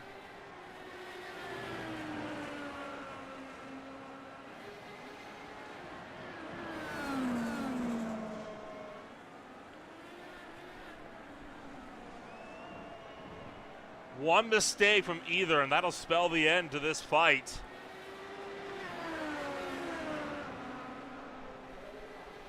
There you see the snaking once again. Russell breaking out, Dance weaving after him. It's quite the sight down the straights, but they make it work. In fact, you even see Dance try to cut back to the wall to anticipate another weave back, and that never happened. Oh, there it is! The big mistake that Dance was needing. Russell slides out, and Cameron Dance is through to the number 2 spot. He was waiting and hoping for a mistake that finally came, but Russell is right there and charging. Still putting Cameron Dance under battle for the number 2 spot, looking to the inside, dives back to the inside. Russell's through, but he slides out. Dance is back through. Side by side, constant dogfighting for second. Boy, Dance waited for that one perfectly. Take a look. They saw the first slide that gave Dance the number 2 spot, and then this was right after. Watch as Russell slides in way too hot. And Dance stole that one right back. Now looking to go side by side down the pit straight once again. 11 to go.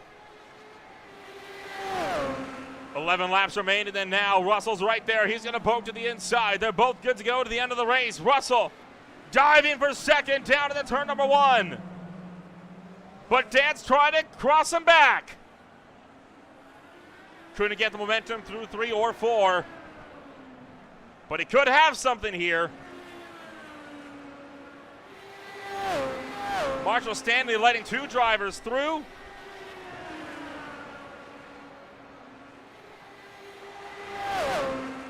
Boy, oh boy, it is kicking off. Dance can't make the look. Here you see Marshall Stanley pulling the side, letting them both through.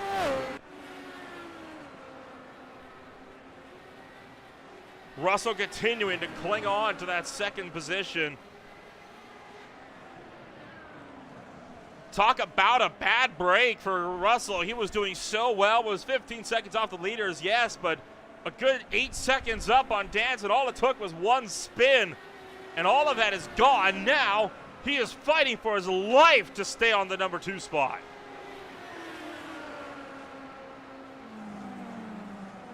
Quite a bit of lap traffic ahead of these drivers. Only 10 laps to go.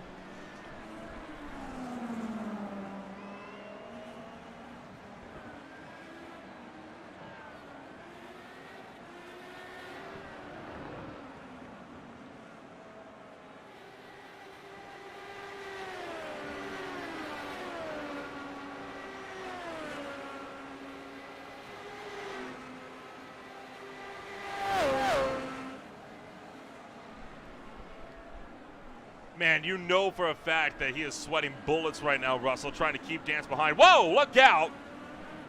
Right in front of them, Marshall Stanley spins off the road.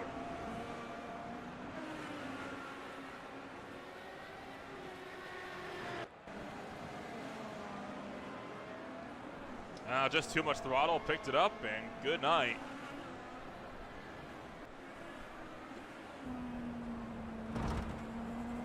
Oh boy! Russell out wide, onto the grass.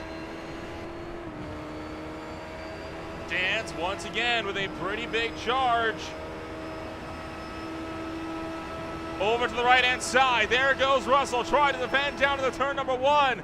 Not gonna get there. Oh, but Dance locks up! Dance locks up, he's too deep, clips the grass, and Russell back up in front. This is fantastic racing for the second step of the podium. Take a look fully down to turn 1. I thought Dance had it. I think he thought he had it. But the news flash, he didn't have it. Todd Novosad taking an off-track excursion as well into the number 36. Just loops it and tags the wall. Should be all well and good to go.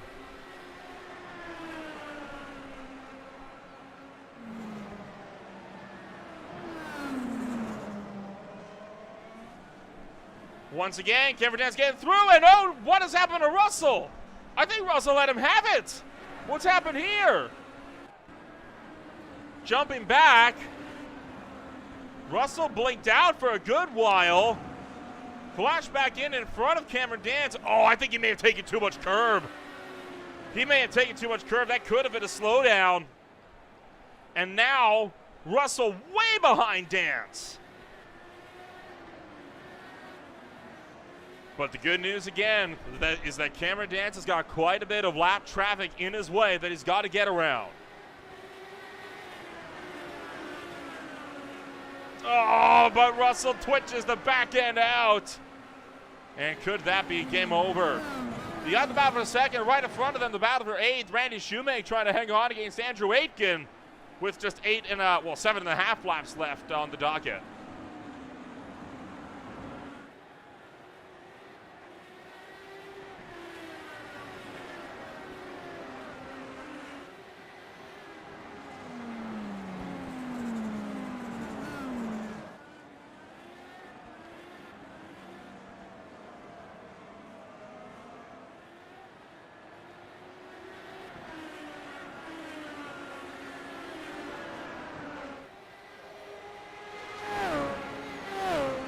The battle's going to get broken up as Dance and Russell get by one driver.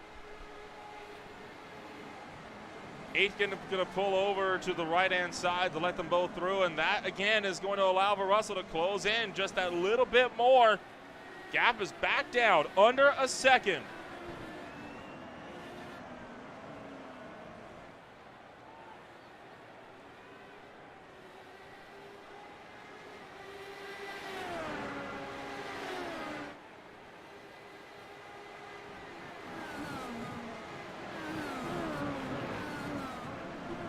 Nine-tenths of a second to go between them, and oh boy, Dance is being held up. He's being held up bad by Randy Shoemake. Russell trying to close up and get around him. Half a second. Oh boy, Shoemake pulls to the side. Battle is back on. Coming to 5 to go. Or coming to 6 to go, rather.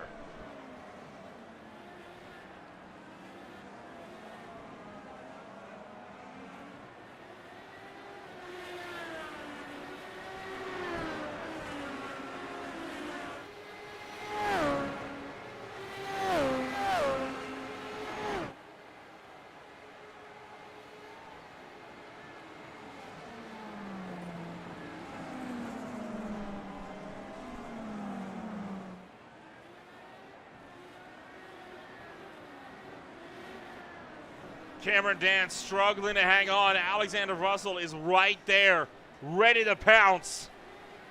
Trying to find any excuse to jump onto 6 and take his second place back that he's held on so firmly for so long.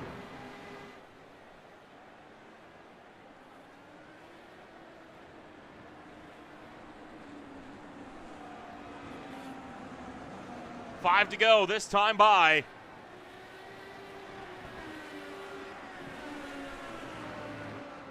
Where does the move come from? That is going to be the big ticket question.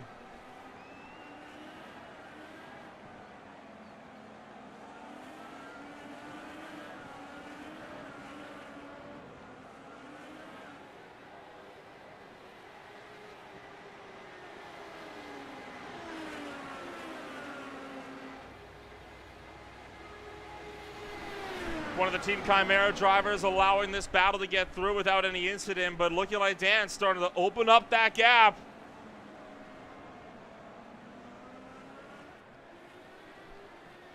This right here really starting to look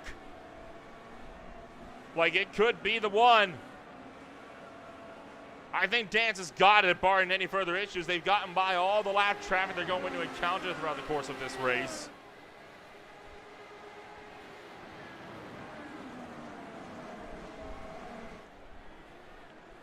Moostonen, with all of that battling, has been able to walk out a 23.5 second gap.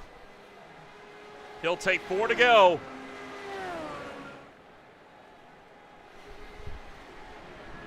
Boy, what a drive this has been from Moostonen. He has had a stellar day. Could not have asked for anything better out of him.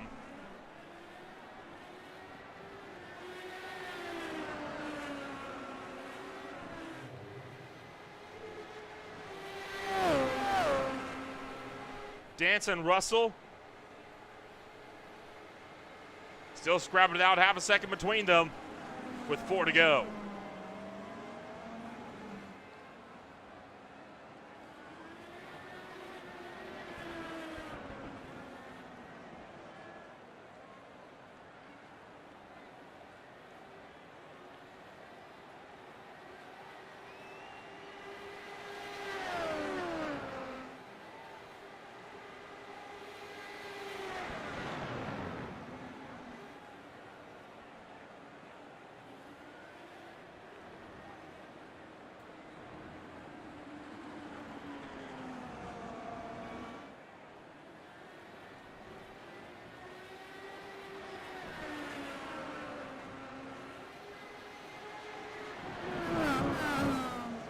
Once again, both drivers driving it in deep on the brakes, both trying to see if they can't cling on to the final spots up for grabs.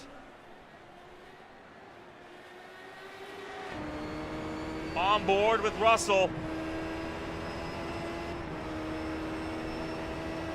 Right there, chasing him down. He can smell that second place. Hard on the brakes.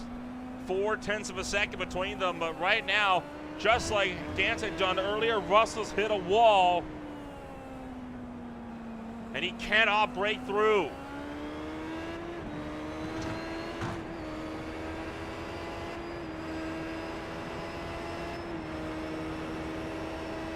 If there is anything for Russell, he has got to find it soon, because he is running out of time, and he is running out of time fast.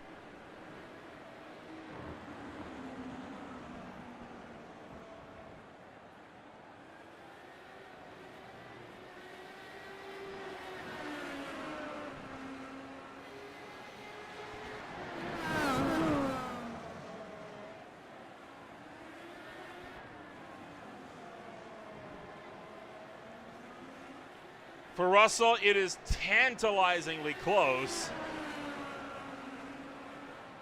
Trying to take away his first race win with a second place. No matter what, it's going to be a podium finish so long as he doesn't bin it here in the next 2 laps.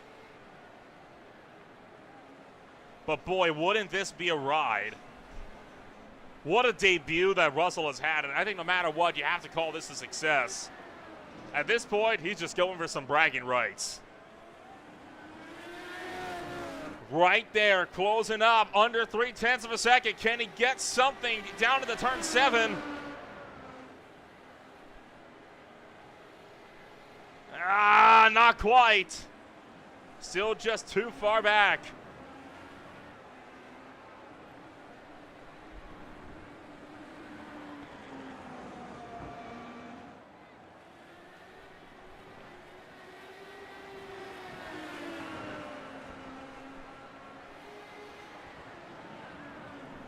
Final lap for the Classic Indycar Series is underway for the Edifice Grand Prix. Mustonen 22 seconds out in front.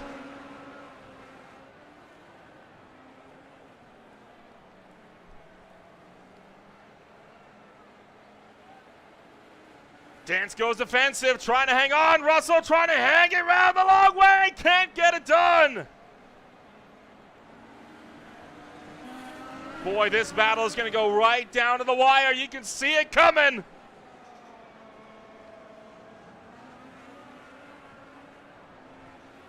If there's going to be a look, it would have to be down in the turn number 7. He's lost the big chance to take it away in turn 1.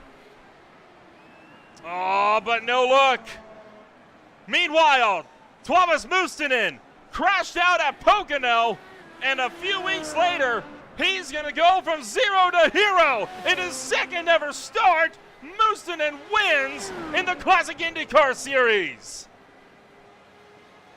Huge drive for the Finnish driver as here comes Cameron Dance. Trying to see if he can hang on for the number 2 spot. Russell trying to close a 10.5. Can he get something down the pit straight? Not gonna get there. Dance takes it home in second, and Russell has to settle for third. But what a drive, and what a battle. Still closing as well, Randy Shoemake trying to keep Andrew Aitken at bay. Aitken not going to get there. Shoemake hangs on for 8th.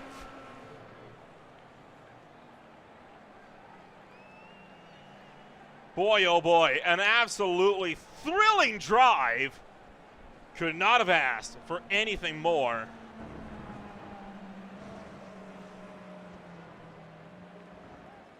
A battle for the ages in this one.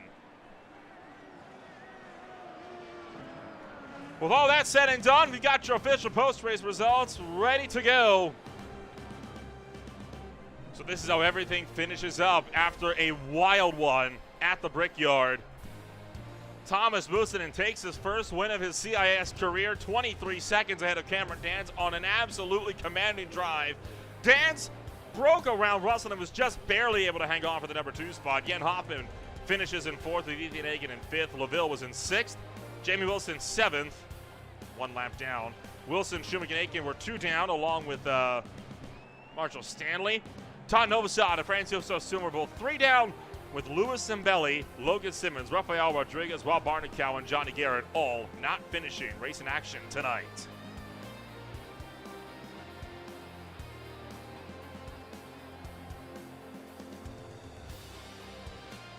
A thrilling run for this one. When we return in just a second, it's post-race coverage from the Classic IndyCar Series.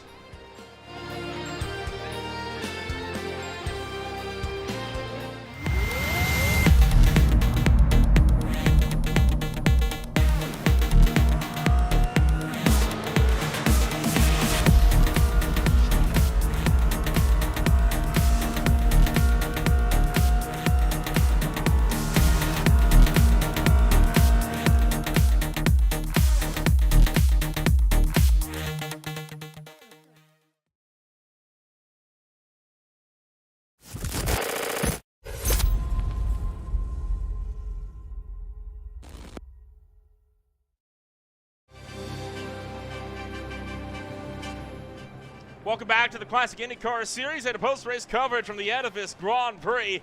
After an absolute barn burner of a finish in this one, Let's take a quick rundown, and we'll, of course, give a chat with all of your podium drivers here in just a moment, and we'll look to kick things off first and foremost with the driver that finishes third in his rookie debut. Alexander Russell joins us up here from third place on the podium. Alex, it's got to be a question right now of what could have been. You were running second a good chunk of that race. Third, still an impressive drive for a rookie start here in the series, but what a commanding battle you have for second. Walk us through those final 10 laps or so.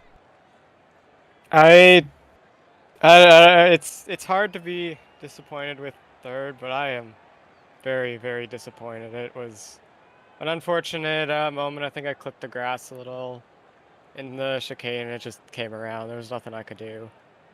But I tried to stick with him, and me and Cameron had an excellent battle, I thought. Everyone kept it clean. We all were respectful. Just not what I wanted to be after where I was halfway through this race. It was a very intense drive in those closing stages, but I mean, we look back, like you mentioned, to the first half of the race, and it was pretty much no man's land for you most of this race, running in second place, nothing to worry about. Were you ever concerned about Dance about 10 seconds behind, or was it only focusing on just trying to hit those marks and keep consistency up? I mean, I have an engineer kind of helping me with lap time, but it was mostly just trying to be consistent, either closing the gap to the leader or make sure I don't lose too much time behind. But it was like in that weird zone where if the leader made a mistake, I would be right on him. If I made a mistake, Cameron would be right on me, which we ended up seeing was the truth. I am disappointed, but it's a great stepping stone. I have a lot of information on what I need to do better, and hopefully we could be a couple spots further up later. Looking forward to the season, well, to the races coming forward. Obviously, it's going to be a while before we get the chance to see you on track again with the summer break getting set for us here. But returning in September, what's going to be the plans for the 23 car for the fall? I got those triple crown races circled. Those are the main focus. Go out there, be competitive at Michigan, work really hard at Indy, hopefully qualify near the front row, dominate the race. It's just, those races are circled. I'm an oval guy. I hopefully can understand this car a bit better, and we'll be right there with them. Sounds like a solid plan. We'll see you then in about 4 weeks when we return to the Michigan International Speedway. Congratulations on taking a solid podium finish in your series debut. We'll see you in a month. Thank you. See you then.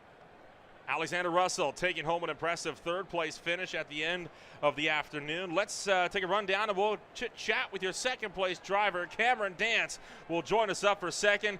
Cameron, it was looking like it was going to be a third-place finish for you this afternoon. Then Russell made a big mistake, went into the grass, and, well, all of a sudden, you're right in the fray. Walk us through the final 10 laps or so. Yeah, to be honest, I was setting up to just cruise on home in third place, like you said, but after Russell ended up in the grass and out off the road, yeah, it was pretty intense. Obviously, the goal was just to try and keep up with him as best I can and then see what sort of fight I could put up. But once he made another mistake, a few laps later, we got on by, and then it was a matter of trying to hold on and see what we could do. And the car was not overly comfortable to drive. It was just very, very loose. I think the hot temps didn't help the setup too much because of the fact that the last time we were here it was quite cool, so probably needed some adjustment that we didn't prepare for. But yeah, look, at the end of the day, still happy to get away with the podium. If it was second or third, I didn't really mind. I was ahead of Ethan by 2 positions, so yeah, stoked with the result either way. Obviously, you mentioned this was not an easy car to drive tonight, and we saw a lot of that this afternoon. Hot temps combined, of course, with quite a few low, medium-speed corners where you don't have too much downforce pushing down on that car. How does that change your driving style throughout a long race like this? Yeah, you really have to be a lot more smooth, and obviously you have to look after the tire a little bit more, making sure you don't put the throttle down too early in wheel spin or lock up a brake or slide the front tires too much and that sort of thing. You've really got to make sure that you're being smooth and really looking after your gear, I guess you could say. Almost doing a sort of an endurance race in some respect, with the fact you've just got to take it that much easier. And it sort of half felt like you were driving in the wet as well, to be honest. But yeah, it's just one of those things. You get used to it and you have to sort of work around it. And everybody, it's the same for everybody as well. If your car's not optimal, you got to drive around it as best you can. Of course, you entered this race 31 points behind Ethan Agan. Agan not having the best of races this afternoon, so you should be able to close in a healthy handful of points. Is that Orbit Motorsports car back into championship contention then after the summer break? Yeah, hopefully. Obviously, a couple of pretty good races coming up. I think a couple of races will be pretty strong at as well. So hopefully we can tick some boxes with some wins and possibly a few poles as well. But we'll see what happens. Obviously, got to take it race by race and just try and claw back as many points as we possibly can. I know there might be a few races where we might struggle, but we'll see what happens. It's a very good schedule in the back half of the season, so looking forward to it. Sounds like a solid plan. We'll see you then when we go racing after the summer break. Enjoy July. We'll see you in August. Yeah, we'll do, man. Cheers. Cameron Dance joins us up second place, on the podium here this afternoon. And well, with that, that is about all the time we are going to have for one afternoon. My goodness. Holy cow. That was absolutely insane. And I cannot, I can't imagine a race where that could have gone any better. I mean, this was absolutely a phenomenal race. Don't forget, you've got yourself the High Tide Racing League MF Racing Designs Cup Series coming on up tomorrow at the Indianapolis Motor Speedway. They are going to be running for the first run of the playoffs at 9 o'clock p.m. Eastern Time, and the OMSRO Cup Series returns to Daytona for the season opener of a brand new championship on July the 2nd. Where one championship begins, another will see its conclusion on July 3rd. The Beer League closes out racing action at the Suzuka Circuit. Want to thank once again everybody for joining us here this afternoon, along with Edifice Contractors for sponsoring racing action for the Edifice Grand Prix this afternoon from Indianapolis Motor Speedway. My name is Nolan Ramble. We'll see you in 4 weeks when we return for the Classic Indycar Series.